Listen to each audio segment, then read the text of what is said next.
Lundi 18 novembre, bonjour à toutes et à tous, bienvenue sur votre chaîne d'information régionale. Voici le journal de la rédaction en images en 8 minutes. D'abord vos prévisions météo. La situation va de nouveau se dégrader aujourd'hui, le retour déjà d'une perturbation nuageuse et pluvieuse. Le temps sera couvert avec des pluies possibles tout au long de la journée par intermittence.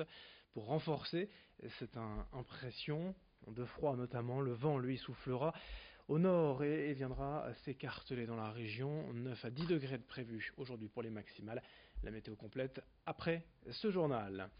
À la une, dans l'actualité, dans la région, comme en France ce week-end, plusieurs rassemblements de gilets jaunes pour célébrer leur premier anniversaire. Ici à Lille, samedi après-midi, 500 personnes dans les rues du centre-ville, une mobilisation assez calme dans l'ensemble. Quelques pétards et heurts avec la police en fin de cortège. Un an après, les Gilets jaunes déplorent encore et toujours l'attitude du gouvernement et la situation des plus précaires en France. Ils espèrent surtout une importante mobilisation lors de la journée du 5 décembre contre la réforme des retraites. Les revendications au micro de Florine Curec. L'histoire c'est pas une ligne, donc évidemment on a appris, on a évolué. L'ensemble des revendications de départ sont toujours là, c'est-à-dire mieux vivre, avoir des plus gros salaires, avoir des taxes notamment sur les produits de première nécessité qui baissent, avec également une baisse de l'imposition et certainement aussi une meilleure redistribution des richesses au niveau national. On a aujourd'hui à peu près 2,3% de la population française qui gère 76% des richesses, donc évidemment qu'il y a des écarts et des inégalités, donc nous on se bagarre contre ça également. À Calais, et également 250 personnes ont investi, comme au bon vieux temps, comme lors des premiers mois, le rond-point de la sortie 48 à Calais, sur la 16, le rond-point de Jardiland. Mais là, rapidement, la situation a dégénéré avec la police qui a dû intervenir et user de gaz lacrymogène hier soir. 4 personnes ont été interpellées lors de ces violences et affrontements entre manifestants, mais qui ne figuraient pas avec un gilet jaune qui semblait être des groupes organisé de manière plus anarchique en marge de ce rassemblement de gilets jaunes hier à Calais. Une autre manifestation ce week-end, ici beaucoup plus rare pour être signalée, mise en avant. Les arbitres de football ont défilé samedi à Villeneuve-d'Ascq jusqu'au siège de la Ligue régionale des Hauts-de-France pour dénoncer les violences récurrentes dont ils se disent victimes sur les terrains. Le sifflet à la bouche et les cartons jaunes et rouges à la main, les arbitres ont exprimé un ras-le-bol général. Une situation de plus en plus difficile à vivre dans le football amateur. En effet, chaque week-end ou presque dans la région, les agressions et les menaces se multiplient. Une violence verbale, parfois physique, qui gangrène le football ces dernières années. En réponse, la Ligue des Hauts-de-France a proposé l'organisation de tables rondes pour tenter de résoudre le problème. Les arbitres, eux, ont une solution. Ils veulent que soient exclus à vie les joueurs, entraîneurs ou dirigeants auteurs de violences. Explication au micro de Florine Curec. 5 dossiers juridiques qui correspond à la totalité des dossiers de l'année dernière. Donc voilà, donc on voit bien que l'année dernière on en a eu 5, cette année en 2 mois 5. Et la violence monte crescendo, donc on est tous inquiets de savoir ce qui va nous arriver quand on va l'arbitrer. À l'heure d'aujourd'hui on est allé arbitrer par passion et on se disait voilà, on va arbitrer, on va bien s'amuser. Tandis que là on est en train de se dire on va arbitrer, qu'est-ce qui va se passer ? Est-ce que on va revenir en un seul morceau ? Est-ce qu'on aura des difficultés ? Voilà, à l'heure d'aujourd'hui, c'est l'inquiétude et de la banalisation, on va dire, de la violence.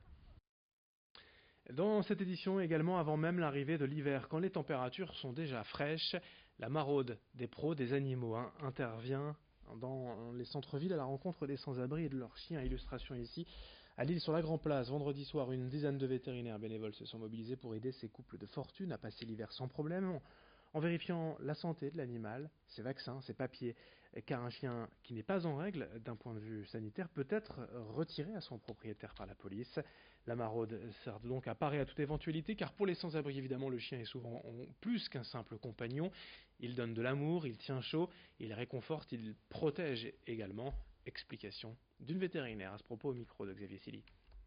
Le premier geste, c'est des câlins, c'est ça. Et puis on discute avec leur maître pour les rassurer, pas être trop invasif. C'est un exercice qui est un petit peu délicat quand même parce qu'on arrive en groupe, ils sont plutôt seuls et parfois ils sont un peu inquiets de nous voir arriver comme ça. Donc c'est déjà discuter, s'approcher de l'animal, le rassurer et puis après voir avec eux ce dont ils ont besoin.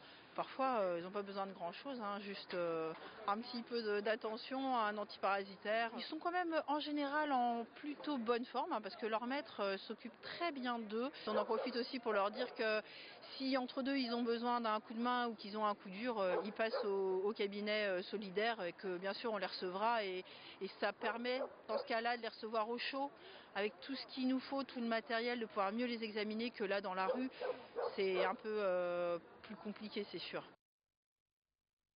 Et en cette édition est également l'appel aux dons de la radio RCF, radio associative, qui diffuse en FM à Lille-à-Douai, mais aussi sur le DAB+, sur le littoral radio catholique française. Radio associative, je vous le disais, qui dépend donc de ses auditeurs. Cette semaine, la radio bouscule ses programmes pour organiser un radio-don dès aujourd'hui jusqu'à dimanche. Explication avec le directeur de RCF, passé il y a quelques jours par notre plateau. On est une radio associative, c'est notre statut. Donc en fait, on ne vit que grâce aux dons. Et aux dons de nos auditeurs principalement. Donc c'est une chance, parce que ça fait de nous la radio libre, quelque part, mais c'est aussi un enjeu et un défi, parce que tous les ans, il faut qu'on boucle notre budget.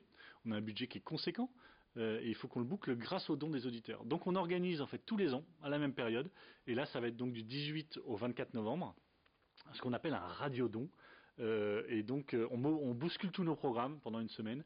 On crée des émissions spéciales, on essaye d'avoir des invités qui sortent un peu de l'ordinaire, on fait beaucoup de directs, enfin voilà, on fait en sorte que les programmes soient bousculés pour mobiliser nos auditeurs et pour leur rappeler que c'est grâce à eux qu'on peut exister. Pour terminer, juste une image du salon des vins, un salon des vignerons indépendants, jusqu'à ce soir à l'île Grand Palais, la 4e et dernière journée de ce rassemblement. 600 vignerons de tous les terroirs viticoles français pour présenter leur production. Dernière journée ce lundi à l'île Grand Palais pour découvrir le meilleur des vins français. D'ailleurs, on écoute le président des vignerons indépendants qui nous parle déjà du millésime 2018 à découvrir sur le salon. Chaque année apporte un nouveau millésime, que nous avons une série d'été et d'arrière-saison magnifiques.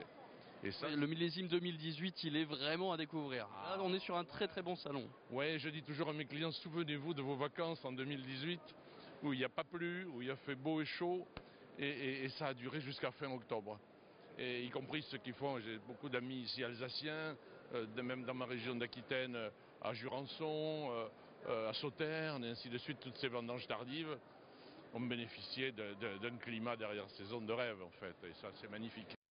Et on n'oublie pas bien sûr cette recommandation, l'alcool est à consommer avec modération. Fin de ce journal, à suivre dans un instant vos prévisions météo.